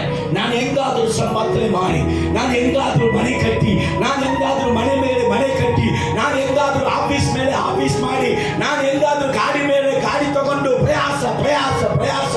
ಬೆಳಗಾಗುವುದಕ್ಕೆ ಮುಂಚೆ ಏಳುವವರೇ, ಹೊತ್ತು ಮೀರಿ ಮಲಗುವವರೇ, ಒಂದು ಮೀರಿ ಮಲಗುವವರೇ, ನೀವು ಆಹಾರಕ್ಕಾಗಿ ಇಷ್ಟು ಕಷ್ಟಪಡುವುದು ವ್ಯರ್ಥ. ನೀವು ಆಹಾರಕ್ಕಾಗಿ ಇಷ್ಟು ಕಷ್ಟಪಡುವುದು ವ್ಯರ್ಥ. ಏನಂತೆ? ಲೋಕದವರ ಪ್ರಯಾಸ ವ್ಯರ್ಥ ಅಂತೆ. ಅವು ಮಾಡಿ ಮೇಲೆ ಮಾಡಿ ಕಟ್ಟಿರಲಿ, ಆಸ್ತಿ ಮೇಲೆ ಆಸ್ತಿಯನ್ನು ಸಂಪಾದನೆ ಮಾಡಿರಲಿ, ಸಮಸ್ತವನ್ನು ಸೃಷ್ಟಿ ಮಾಡಿದಂತ ಸರ್ವ ಶಕ್ತನಾಗಿರುವಂತ ದೇವರು ಹೇಳ್ತಾನೆ ವ್ಯರ್ಥ. ವ್ಯರ್ಥ. ಅದನ್ನ ನೋಡಿ ನೀವು ಹೆಮ್ಮೆ ಪಡಬೇಕಾದ ಅವಶ್ಯಕತೆ, ಅದನ್ನ ನೋಡಿ ನೀವು ಹೊಟ್ಟೆಗಿಚ್ಚಿ ಪಡಬೇಕಾದ ಅವಶ್ಯಕತೆ. ಅದು ವ್ಯರ್ಥ ಅಂತಾರೆ. ಆದರೆ ತನ್ನ ಮಕ್ಕಳಿಗೆ ದೇವರು ಏನ್ ಮಾಡ್ತಾರಂತ? ಇವರು ಪ್ರಯಾಸ ಪಟ್ಟು ಸೇರಿಸುವುದು ವ್ಯರ್ಥ. ಆದರೆ ತನ್ನ ಮಕ್ಕಳಿಗೆ ಆಧಾರವನ್ನು ದೇವರು ಯಾವಾಗ ಕೊಡ್ತಾರಂತ? ಆತನು ಅದನ್ನು ತನ್ನ ಪ್ರಿಯರಿಗೆ ನಿದ್ರೆಯಲ್ಲಿಯೂ ಕೊಡುತ್ತಾನೆ. ನಿದ್ರೆಯಲ್ಲಿ ನೀವು ಇಷ್ಟು ಪ್ರಯಾಸ ಪಟ್ಟು ದೇವರು ಕೆಳಗೆ ಕುಟ್ಟಾಡಿರುವುದನ್ನ ಅವರು ಮರೆಯಿದ್ದಾಗಲೇ. ಓರಲ್ ರಾಬರ್ಟ್ ಅಂತ ಒಬ್ಬ ದೊಡ್ಡ ಸೇವಕರು ಅಮೆರಿಕಾದಲ್ಲಿ ಇದ್ರು, ಎಲ್ಲರಿಗೂ ಗೊತ್ತು. ಓರಲ್ ರಾಬರ್ಟ್ ಅಂತ ದೊಡ್ಡ ಸೇವಕರು. ಆದರೆ ಯವನ ಕಾಲದಲ್ಲಿ ಅವರು ಭಯಂಕರವಾಗಿ ಕಷ್ಟಪಟ್ಟರು. ಯವನ ಕಾಲದಲ್ಲಿ ಬಹಳ ಬಡತನ, ಮದುವೆ ಆಗಿತ್ತು, ಮಗು ಕೂಡ ಇದೆ. ಅವರು ಒಂದು ವಿಶ್ವಾಸಿ ಮನೆಯಲ್ಲಿ ಒಂದು ಕೋಣೆಯಲ್ಲಿ ವಾಸ ಮಾಡ್ತಾ ಇದ್ದಾರಂತೆ. ಯಾಕೆಂದ್ರೆ ಸಪ್ರೇಟ್ ಆಗಿ ಮನೆ ಇರೋದು ಬಾಡಿಗೆ ಕೊಡುವುದಕ್ಕೆ ಅವ್ರಿಗೆ ಏನಿಲ್ಲ, ಅವರಿಗೆ ವರಮಾನ ಇಲ್ಲ, ರೊಕ್ಕ ಇಲ್ಲ. ಇಂಥ ಕಷ್ಟ ಹೇಗಿತ್ತು ನೋಡ್ರಿ. ಇನ್ನೊಬ್ಬರ ಮನೆಯಲ್ಲಿ ಹೋಗಿ ಜೀವನ ಮಾಡಬೇಕಂದ್ರೆ ಎಷ್ಟು ಕಷ್ಟ. ಅಕ್ಕ ತಂಗಿ ಮನೆಯಲ್ಲಿ ಕೂಡ, ಅಣ್ಣ ತಮ್ಮ ಮನೆಯಲ್ಲಿ ಕೂಡ ಮದುವೆ ಆಗಿದ ನಂತರ ಹೋಗಿ ಜೀವನ ಮಾಡುವುದು ತುಂಬ ಕಷ್ಟ, ತುಂಬ ಕಷ್ಟ. ಆದರೆ ಒಂದು ವಿಶ್ವಾಸಿ ಮನೆಯಲ್ಲಿ ಅವರು ಕಿಚನ್ ಇವರು ಯೂಸ್ ಮಾಡಬೇಕು, ಅವರು ಫ್ರಿಡ್ಜ್ ಇವರು ಯೂಸ್ ಮಾಡಬೇಕು. ಅವಾಗ ಹೆಣ್ಮಗಳಿಗೆ ಭಯಂಕರ ಒಂದು, ಅವರ ಹೆಂಡತಿಗೆ ಭಯಂಕರ ದುಃಖ. ಸಮ್ಟೈಮ್ಸ್ ಹಾಲು ತಗೊಳ್ಳೋದಕ್ಕೆ ಅವ್ರ ಹತ್ರ ರೊಕ್ಕ ಇದ್ದಿರ್ಲಿಲ್ಲ ಅಂತ. ಅವಾಗ ಅವ್ರ ಹೆಂಡತಿ ಹೇಳಿದ್ರಂತ, ನೋಡ್ರಿ, ನಿಮಗೆ ವರಮಾನ ಜಾಸ್ತಿ ಆಗಿದ ಮೇಲೆ ಒಂದು ಸಪ್ರೇಟ್ ಆಗಿ ಮನೆ ಹಿಡಿದು ನನ್ನನ್ನು ನನ್ನ ಮಗುವನ್ನು ಕಾಪಾಡುವಂಥ ಸ್ಥಿತಿ ಯಾವಾಗ ಬರ್ತದೋ ಅವಾಗ ನಾನು ಬರ್ತೀನಿ. ಈಗ ನನ್ನ ತಾಯಿ ಮನೆಗೆ ಹೋಗ್ತೀನಿ, ನನ್ನ ಕಲಿಸ್ಬಿಡಿ ಅಂತ ಹೇಳಿದ್ರಂತ. ದುಃಖದಲ್ಲಿ ಆದರೂ ಹೋಗಲಿಲ್ಲ, ಹೇಳ್ಕೊಂಡು ಹಂಗೆ ಇದ್ಬಿಟ್ರು. ನಮ್ಮ ಮಕ್ಕಳೆಲ್ಲ ಅನೇಕರಿಗೆ ಹೇಳ್ತಾರೆ, ಹೋಗಲ್ಲ, ಒಳ್ಳೆ ಮಕ್ಕಳು, ಅಲ್ಲೇಲೋಯ, ನಿಂತರ ಅಲ್ಲೇಲೋಯ, ಪ್ರೈಸಲ್ಲ. ಕಷ್ಟ ತಡೆಯೋಕ್ಕೆ ಆಗಿಲ್ಲ, ರೈಟ್? ಅವರಿಗೆ ವರಮಾನನೇ ಸ್ವಲ್ಪ. ಹೋಗಿ ಸಂಬಳ ತಗೊಳ್ಳುವಂಥ ದಿನದಲ್ಲಿ ಹೋಗಿ ಸಂಬಳ ತಗೊಂಡಿದ್ದಾರೆ. ಸಂಬಳ ತಗೊಂಡು ಆ ಸಂಬಳದಲ್ಲಿ ದೊಡ್ಡ ಭಾಗವನ್ನ ಕಾಣಿಕೆ ಕೊಟ್ಟು ಬಂದ್ಬಿಟ್ಟವ್ರಂತೆ. ಕಾಣಿಕೆ ಕೊಟ್ಟು ಬಂದ್ರು ಅಷ್ಟೇ, ಮನೆಗೆ ಬಂದ ಕೂಡಲೇ ಪಾಕಿಸ್ತಾನ್ ಇಂಡಿಯಾ ವಾರ್ ಸ್ಟಾರ್ಟ್, ಡಮಾರ್ ಡಿಮೀರ್ ಬಿಟ್ಟಾರ ಅವ್ರ ಹೆಂಡತಿ. ಅವರ ಬುಕ್ಕಲ್ಲಿ ಬರೀತಾ ಇದ್ದಾರೆ, ಅವತ್ತು ರಾತ್ರಿ ನನ್ನ ಬೆಟ್ಟು ತಣ್ಣಕ್ಕಾಗ್ಬಿಟ್ಟಿತ್ತಂತ. ಅಲ್ಲೇಲೋಯ, ಜೀವನದಲ್ಲಿ ತಣ್ಣಕ್ಕಾಗಿದಂಥ ಪರಿಸ್ಥಿತಿ ಅವತ್ತೇ ಅಂತ ಬರೀತಾ ಇದ್ದಾರಂತ. ಅಲ್ಲೇಲೋಯ, ಪ್ರೈಸ್. ಅದು ಅಮೆರಿಕದವ್ರಿಗೆ ಅರ್ಥ ಆಗ್ತದೆ ಏನೋ ಗೊತ್ತಿಲ್ಲ, ಅವ್ರು ಹೇಳಿದ್ರು ನಾನು ಹೇಳ್ತಾ ಇದ್ದೀನಿ. ಅಲ್ಲೇಲೋಯ, ಪ್ರೈಸ್. ಮಳೆಬಿಟ್ಲು, ಜಗಳಾಡಿ ಪಾಪ ಆ ಅಮ್ಮ ಒಗ್ಗರಣೆಯಲ್ಲಿ ಹಾಕಿದಂಥ ಸಾಸಿವೆ ಕಾಳು ಥರ ಟಪ ಟಪ ಟಪ ಟಪ ಅಂತ ಹಾಕಿನ್ನು ಮಲಗಿಬಿಟ್ಟ. ಮತ್ತೆ ಏನು ಮಾಡೋದು? ಇವನು ಬುದ್ಧಿಯಲ್ಲಿ ಏನೂ ಬೇಕಿಲ್ಲ, ಏನೋ ನಡೆದಿದ್ದು, ರಾತ್ರಿ ಆಯಿತು, ಮಲಗೋಣ ಅಂತ ಮಲಗಿಬಿಟ್ರು. ಇವ್ರು ಮಲಗಿರುವಾಗ ದೇವರು ಕೆಲಸ ಮಾಡ್ತಾರೆ. ಒಂದು ಬಿಸ್ನೆಸ್ ಮ್ಯಾನ್, ಅವನನ್ನು ದೇವರು ಮಲಗಕ್ಕೆ ಬಿಟ್ಟಿಲ್ಲ. ದೇವರು ನಿದ್ದೆ ಕೊಡುವವರು ಬಿಸ್ನೆಸ್ ಮ್ಯಾನ್ ನಿದ್ದೆಯನ್ನು ಕೆಡಿಸ್ಬಿಟ್ಟವ್ರು. ಅವತ್ತು ಅವನು ಎಂಥ ಮನುಷ್ಯ, ನಾನು 75 ವರ್ಷ ಮುಂಚೆ ನಡೆದಂಥ ಕಥೆ ಹೇಳ್ತಾನೆ. ಅವನೆಂಥ ಮನುಷ್ಯ, ಅವನು ರೊಕ್ಕಗಳನ್ನ ಒಂದು ಟಿನ್ನು ಒಳಗಡೆ ಹಾಕಿ ಕೆಳಗಡೆ ಮುಚ್ಚಿ ಇಡುವಂಥ ವ್ಯಕ್ತಿ. ಅವನನ್ನ ಅವನಿಗೆ ನಿದ್ದೆನೇ ಬಂದಿಲ್ಲ. ಯಾಕೆ ಬಂದಿಲ್ಲ ಒಂದು ಸೌಂಡ್ ಕೇಳ್ತದೆ ನೋಡ. ಓರಲ್ ರಾಬರ್ಟ್ ನನ್ನ ಮಗ, ಆದರೆ ಓರಲ್ ರಾಬರ್ಟ್ ಮಲಗಿದ್ದಾರೆ. ದೇವರು ಮಲಗಿಲ್ಲ, ಕೆಲಸ ಮಾಡ್ತಾರೆ. ಅಲ್ಲೇಲೂಯ. ನಿದ್ದೆಯಲ್ಲಿಯೇ ನಿನಗೆ ನನಗೆ ಆಹಾರ ಕೊಡುವುದಿಗೆ ಇಸ್ರಾಯೇಲರನ್ನ ಕಾಯುವಂತ ದೇವರು ದುಃಖಿಸುವುದಿಲ್ಲ, ನಿದ್ರಿಸುವುದಿಲ್ಲ. ಅಲ್ಲಿ ಹೋಗಿ ಕೆಲಸ ನಡೀತಾರೆ. ಅವನಿಗೆ ನಿದ್ದೆ ಕೆಡಿಸಿ ನೋಡಿ, ಇಲ್ಲಿ ಅವನ ಅಡ್ರೆಸ್ ಇದು, ಹೋಗಿ ಇದನ್ನ ಕೊಡಬೇಕು. ಅವರು ಬೆಳಗ್ಗೆನೆ ಓಡಿ ಬರ್ತಾ ಇದ್ದಾರೆ. ಆದರೆ ಇಲ್ಲೂ ಪಾಸ್ಟರ್ ಓರಲ್ ರಾಬರ್ಟ್ ಇನ್ನೂ ಎದ್ದೇಳಿಲ್ಲ. ಕದ ತಟ್ಟಿ ಅವ್ರ ಹತ್ರ ಮಾತಾಡಿ, ಇದನ್ನ ತಗೊಳ್ರಿ, ರಾತ್ರಿ ದೇವರು ಬಂದು ನನಗೆ ಮಾತಾಡಿದ್ರು, ಇದನ್ನ ನಿಮಗೆ ಕೊಡಬೇಕಂತ ಹೇಳಿದರು. ನೋಡಿದಾಗ ಅಮೆರಿಕ ಡಾಲರ್ $100 $400 ಇತ್ತಂತೆ. ಅವಾಗ ಲಕ್ಷಾಂತರ ರೊಕ್ಕ. ಅದು ಇವತ್ತು ಜಾಸ್ತಿ. ಇವತ್ತು ಅಮೆರಿಕ ಡಾಲರು $100 ಅಂದ್ರೆ ಇವತ್ತು ಕೂಡ 40,000 ಮೇಲೆ ಇರ್ಬೋದು. ಯಾರು ಕೊಡ್ತಾರೆ 40,000 ಕಾಣಿಕೆ? Hallelujah, praise the lord.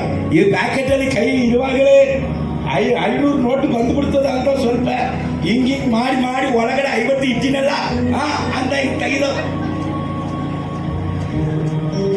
Alleluia, price ಏನೋ ಬಂದ್ಬಿಟ್ರೆ 500 ನೋಟು ಹೊರಗಡೆ ಬಂದ್ಬಿಡ್ಬಾರ್ದು. Hallelujah, praise the lord.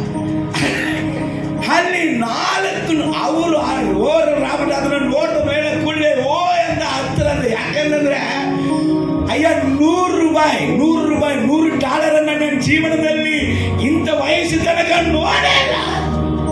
ಯಾರು ನನಗೆ ಕೈಯಲ್ಲಿ ಕೊಟ್ಟು ನಾನು ನೋಡೇ ಇಲ್ಲ. ನನಗೆ ಎಷ್ಟು ಬಂತು? 400. ಅಲ್ಲೇಲೂಯ. ಸೊ ಅವತ್ತೇ ಅವರ ಕಷ್ಟಗಳಿಗೆ ಫುಲ್ ಸ್ಟಾಪ್. ಆ ನಂತರ ಅವರ ಜೀವಿತದಲ್ಲಿ ಕಷ್ಟವೇ, ಕಷ್ಟದಲ್ಲಿ ವೇದನೆಯಲ್ಲಿ ಮಲಗುತ್ತಾ ಇರುವಂತ ದೇವರ ಮಗಳೇ, ನಿನಗೂ ಒಂದು ಮುಂಚಾನೆಯ ಕಾಲ ಬರಲಿಕ್ಕಿದೆ. ನಿನ್ನ ಎಲ್ಲ ಕಷ್ಟಗಳಿಗೂ, ವೇದನೆಗಳಿಗೂ, ನಿನ್ನ ಎಲ್ಲ ಚಿಂತೆಗಳಿಗೂ ಅಪ್ಪ ಫುಲ್ ಸ್ಟಾಪ್ ಹಾಕುವಂತ ದಿನಗಳು ಬರುತ್ತಾ ಇದೆ. ಹಲ್ಲೆಲೂಯಾ. ದೇವರ ವಾಕ್ಯ ಜೀವವುಳ್ಳದು. ಅದನ್ನು ನಂಬಬೇಕು ಮಾತ್ರ ಅಲ್ಲ, ಅದನ್ನ ಸಾರಬೇಕು. ಕೊನೆಯದಾಗಿ ಹೇಳಿ ಮುಗಿಸೋಣ. ಅದನ್ನ ಏನ್ ಮಾಡ್ಬೇಕು? ದೇವರ ವಾಕ್ಯವನ್ನ ಸಾರಬೇಕು. ದೇವರ ವಾಕ್ಯವನ್ನ ಕೇಳಿ ರಕ್ಷಣೆ ಹೊಂದಿಕೊಂಡಿದಂತ ನಿನ್ನ ಮೇಲೆ, ನನ್ನ ಮೇಲೆ ಒಂದು ಸಾರವನ್ನ ದೇವರು ಇಟ್ಟಿದ್ದಾನೆ. ವಾಕ್ಯದಲ್ಲಿ ನಿನ್ನ ರಕ್ಷಿಸಿ, ನಿನ್ನನ್ನು ನನ್ನನ್ನು ದೇವರು ಅಭಿಷೇಕಿಸಿ, ನಿನ್ನನ್ನು ನನ್ನನ್ನು ಆಶೀರ್ವಾದಿಸುತ್ತಾ ಬರ್ತಾ ಇರುವಾಗ ನಾವು ದೇವರಿಗೆ ಸಾಲ ತೀರಿಸಬೇಕು. ಯಾವ ಮೂಲಕ ಅದನ್ನು ತೀರಿಸಬೇಕು? ಅದನ್ನ ರೋಮರ್ ಪತ್ರಿಕೆ, ಬೇಗ ಒಂದು 10 ನಿಮಿಷ. ರೋಮರ್ ಪತ್ರಿಕೆ 1ನೇ ಅಧ್ಯಾಯ 14ನೇ ವಾಕ್ಯದಿಂದ 16ನೇ ವಾಕ್ಯ ತನಕ. ಗ್ರೀಕರಿಗೂ ಇತರ ಜನಗಳಿಗೂ, ಜ್ಞಾನಿಗಳಿಗೂ ಮೂಢರಿಗೂ ತೀರಿಸಬೇಕಾದ ಒಂದು ಋಣ ನನ್ನ ಮೇಲೆ ಅದೇ. ತೀರಿಸಬೇಕಾಗಿರುವ ಒಂದು ಋಣ, ಒಂದು ಸಾಲ ನನ್ನ ಮೇಲೆ ಇದೆ. ಹೀಗಿರುವುದರಿಂದ ರೋಮಾಪುರದಲ್ಲಿರುವ ನಿಮಗೆ ಸಹ ಸುವಾರ್ತೆಯನ್ನು ಸಾರುವುದಕ್ಕೆ ನಾನಂತೂ ಸಿದ್ಧವಾಗಿದ್ದೇನೆ. ಸುವಾರ್ತೆಯನ್ನು ಸಾರುವುದಕ್ಕೆ ನಾನಂತೂ ಸಿದ್ಧನಾಗಿದ್ದೇನೆ. ಸುವಾರ್ತೆಯ ವಿಷಯದಲ್ಲಿ ನಾನು ನಾಚಿಕೊಳ್ಳುವವನಲ್ಲ. ಆ ಸುವಾರ್ತೆಯು ದೇವರ ಬಲ ಸ್ವರೂಪವಾಗಿದ್ದು, ಮೊದಲು ಯಹೂದ್ಯರಿಗೆ, ಆಮೇಲೆ ಗ್ರೀಕರಿಗೆ, ಅಂತೂ ನಂಬುವವರು ಎಲ್ಲರಿಗೂ ರಕ್ಷಣೆ ಉಂಟು ಮಾಡುವಂತದ್ದಾಗಿದೆ. ನಂಬುವಂತ ಎಲ್ಲರಿಗೂ ಅದು ರಕ್ಷಣೆ ಉಂಟು ಮಾಡುತ್ತದೆ. ಹೇಗೆಂದರೆ ದೇವರಿಂದ ದೊರಕುವ ನೀತಿಯು ಅದರಲ್ಲಿ ತೋರಿ ಬರುತ್ತದೆ. ದೇವರಿಂದ ದೊರಕುವಂತ ನೀತಿ ಅದರಲ್ಲಿ ತೋರಿ ಬರುತ್ತದೆ. ದೇವರ ಮಗನೇ, ದೇವರ ವಾಕ್ಯದಲ್ಲಿ ಜೀವ ಇದೆ. ದೇವರ ವಾಕ್ಯವನ್ನ ನಾವು ನಂಬುವುದು ಎಷ್ಟು ಅವಶ್ಯವೋ ಅಷ್ಟೇ, ನಂಬಿದಂತ ವಾಕ್ಯವನ್ನ ನಾವು ಸಾರುವಂಥದ್ದು ಅಷ್ಟೇ ನಮ್ಮ ಮೇಲೆ ಇರುವಂತ ಕರ್ತವ್ಯ. Hallelujah, praise the lord. ಯಾರಿಗೆಲ್ಲಪ್ಪ ನಾನು ಸಾಲ ಕೊಡಬೇಕು? ಗ್ರೀಕರಿಗೆ, ಅನ್ಯರಿಗೆ, ಜ್ಞಾನಿಗಳಿಗೆ ಅವರಿಗೆ ವಿದ್ಯಾ ಕುರಿತಾದ ಅರಿವಿದೆ, ಆದರೆ ಸತ್ಯ ವೇದದ ಕುರಿತಾದ ಅರಿವಿಲ್ಲ, ರಕ್ಷಣೆಯ ಕುರಿತಾದ ಅರಿವಿಲ್ಲ. ಅಂಥವರಿಗೆ ನೀವು ಸ್ವಾರ್ಥೆಯನ್ನು ತಲುಪಬೇಕು. ಮತ್ತು ಮೂಢರಿಗೆ, ಬುದ್ಧಿಹೀನರಿಗೆ ತಲುಪಬೇಕಾಗಿರುವುದು ನಿನ್ನ ನನ್ನ ಮೇಲೆ ಇಟ್ಟಿರುವಂತ ಸಾಲ. ಅದನ್ನು ನಾವು ತೀರಿಸಲೇಬೇಕು. ವಾಕ್ಯ ಹೇಳಿ ನಾನು ಮುಗಿಸ್ತೇನೆ. ಅಪೊಸ್ತಲ ಕೃತ್ಯಗಳು 6ನೇ ಅಧ್ಯಾಯ 7ನೇ ವಾಕ್ಯ ಹೇಳ್ತದೆ, ದೇವರ ವಾಕ್ಯವು ಪ್ರಬಲವಾಯಿತು. ಏನಾಯಿತು?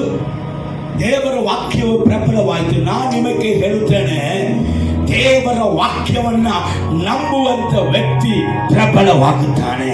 ದೇವರ ವಾಕ್ಯವನ್ನ ಸಾರುವಂತ ವ್ಯಕ್ತಿ ಪ್ರಬಲವಾಗುತ್ತಾನೆ. ದೇವರ ವಾಕ್ಯವನ್ನ ನಂಬುವಂತ ಸೇವೆ ಪ್ರಬಲವಾಗುತ್ತದೆ. ದೇವರ ವಾಕ್ಯವನ್ನ ಸಾರುವಂತ ಸಭೆ ಅದು ಪ್ರಬಲವಾಗುತ್ತದೆ. ಅದಕ್ಕೆ ನೀನು ಅಡ್ವರ್ಟೈಸ್ಮೆಂಟ್ ಕೊಡಬೇಕಾದ ಅವಶ್ಯಕತೆ ಇಲ್ಲ. 4 ಮಂದಿಯನ್ನ ದೆವ್ವ ಬಿಡಿಸಿ ಅದನ್ನ ವಿಡಿಯೋ ತೆಗೆದು ಅದೆಲ್ಲ ಊರೆಲ್ಲ ತೋರಿಸಿ ನೀನು ಅಡ್ವರ್ಟೈಸ್ಮೆಂಟ್ ಮಾಡಬೇಕಾದ ಅವಶ್ಯ ಇಲ್ಲ. ನಿನ್ನ ಒಳಗೆ ದೇವರ ವಾಕ್ಯ ಇರುವುದಾದರೆ, ದೇವರ ವಾಕ್ಯವನ್ನು ನೀನು ಪ್ರಚುರ ಮಾಡುವುದಾದರೆ, ಆ ವಾಕ್ಯವೇ ನಿನ್ನನ್ನು ಪ್ರಬಲಪಡಿಸುತ್ತದೆ. ಹಲ್ಲೆಲೂಯ. 2ನೇ ಕಾರ್ಯ ನಾನು ಹೇಳುತ್ತೇನೆ. ಅಪೊಸ್ತಲ ಕೃತ್ಯಗಳು 12ನೇ ಅಧ್ಯಾಯ 24ನೇ ವಾಕ್ಯ ಹೇಳ್ತದೆ, ದೇವರ ವಾಕ್ಯ ಹಬ್ಬಿ ಹೆಚ್ಚುತ್ತಾ ಬಂತು. ಯಾರಪ್ಪ ಹೆಚ್ಚುತ್ತಾ ಬರ್ತಾ ಇದ್ದಾರೆ?